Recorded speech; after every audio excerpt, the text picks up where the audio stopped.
Hindi lamang ekonomiya ang dumaan sa pabago-bagong takbo sa ilalim ng administrasyon ni Pangulong Marcos Jr. Maging ang kanyang gabinete ay tila hindi rin makahanap ng katatagan dahil halos sunod-sunod ang pagbibitiw ng mga ito sa kanilang pwesto. Report mula kay TJ Mendoza. Simula nang maupo si Pangulong Bongbong Marcos Jr. bilang punong ehekutibo noong 2022, tila hindi lang ang ekonomiya ng bansa ang pabago-bago, maging ang kanyang pinagkakatiwalaang gabinete, hindi rin napirme. Halos nagsunod-sunod kasi ang pagbibitiw sa pwesto ng ilan sa mga cabinet secretaries ni PBBM. Ang iba ay may dahilan na naging questionable sa sambayanan. Una na sa maaga nagbitiw sa pwesto si dating Executive Secretary Vic Rodriguez na malapit pa naman sa Pangulo. Nagbitiw ito dahil sa naging issue ng importasyon ng asukal. Pero buwelta ni Rodriguez, ang dahilan kung bakit ito nagbitiw ay dahil hindi na nito masikmura ang korupsyon sa administrasyong Marcos. Naging kontrobersyal rin ang makailang beses ng nagpapalit-palit na press secretary. Sa loob lamang ng 4 na taong panunungkulan ni PBBM, umabot na sa 5 ang nagsilbing PCO. Unang nagbitiw sa pwesto si Atty. Trixie Cruz Angeles, 3 buwan pa lamang matapos maupo sa pwesto ang Pangulo. Ang dahilan ng kanyang resignation, problema raw sa kalusugan. Sa pagbibitiw naman sa pwesto ni National Security Advisor Clarita Carlos, naging kontrobersyal rin ang panawagan nitong magbitiw ang ilang opisyal na para sa kanya ay hindi epektibo sa pangunguna ng NTF-ELCAC. Pero isa sa di malilimutang tagpo sa political landscape ng Pilipinas ay ang pagbibitiw sa gabinete ng pangalawang Pangulo. Si Vice President Sara Duterte ay nanilbihang Education Secretary taong 2022 hanggang 2024.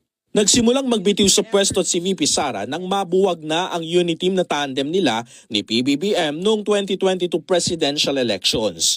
Hindi na idinetalya ng pangalawang Pangulo ang dahilan ng kanyang pagbibitiw, pero sinabi nitong hindi ito senyales ng kahinaan, kundi pagpapakita ng kanyang genuine concern sa mga guro at sa mga kabataang Pilipino. Kontrobersyal rin ang pagbibitiw sa pwesto ni dating Public Works Chief Manuel Bonoan. Yan ay kasabay ng flood control probe. Makailang ulit pang ipinatawag si Bonoan sa Senado para magbigay linaw sa naging role nito bilang DPWH Secretary. Pero tila tumakas sa pananagutan ng dating Public Works Chief nang bumaba ito sa pwesto. Agad namang pumalit si dating Transportation Chief Vince Dizon at pinamunuan na nito ang kontrobersyal na Department of Public Works and Highways. Naging matunog din ang pagbibitiw sa pwesto ni dating Solicitor General Menardo Guevara na pinalitan naman ni UP College of Law Dean Darlene Berberabe. Isa rin sa pinagkakatiwalaan sa gabinete ng Marcos administration ay si dating DILG Chief Ben-Hur Abalos na nag-resign matapos kumandidato sa 2025 senatorial elections. Gayun din ang pagbibitiw naman ni DENR Secretary Tony Yulo Loyzaga na isa rin sa nadawit sa mass reset o yung hiniling ng Pangulo na courtesy resignation sa kanyang gabinete. Pero agad din itong itinalaga ni PBBM bilang Special Envoy ng Disaster Risk Reduction and Management o ng DRRM. Pero isa sa naging matunog na pagbibitiw sa pwesto ay ang mga pangalan ni na dating Executive Secretary Lucas Bersamin o DBM Secretary Amena Pangandaman. Yan ay matapos madawit rin ang kanilang pangalan sa flood control scandal. President Marcos accepts resignation of Executive Secretary Lucas P. Bersamin and Budget Secretary Amena Pangandaman. President Ferdinand R. Marcos Jr. has formally accepted the resignations of Executive Secretary Lucas P. Bersamin and Department of Budget and Management Secretary Amena Pangandaman. Both officials respectfully offered and tendered their resignations out of delicadeza. Pero ang paninindigan ni Bersamin, ni hindi nga niya alam na nagbitiw na raw siya sa pwesto. Matatandaan rin ang courtesy resignation na ipinasa naman ni dating Energy Secretary Rafael Lotilla na agad namang pinalitan ni ngayon DOE Secretary Sharon Garin. Bahagi si Lotilla sa mga pinayagan ng Pangulo na magbitiw sa pwesto dahil sa utos nitong courtesy resignation na hanggang sa ngayon ay palaisipan sa mga Pilipino.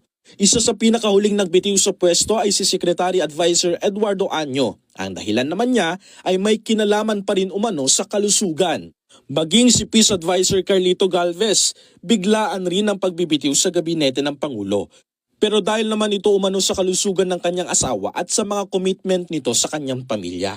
Ang tanong tuloy ng marami, bakit tila unti-unting kumakalas ang mga nasa gabinete ng Pangulo? TJ Mendoza para sa Mata ng Agila. Matatag, matapang, matapat.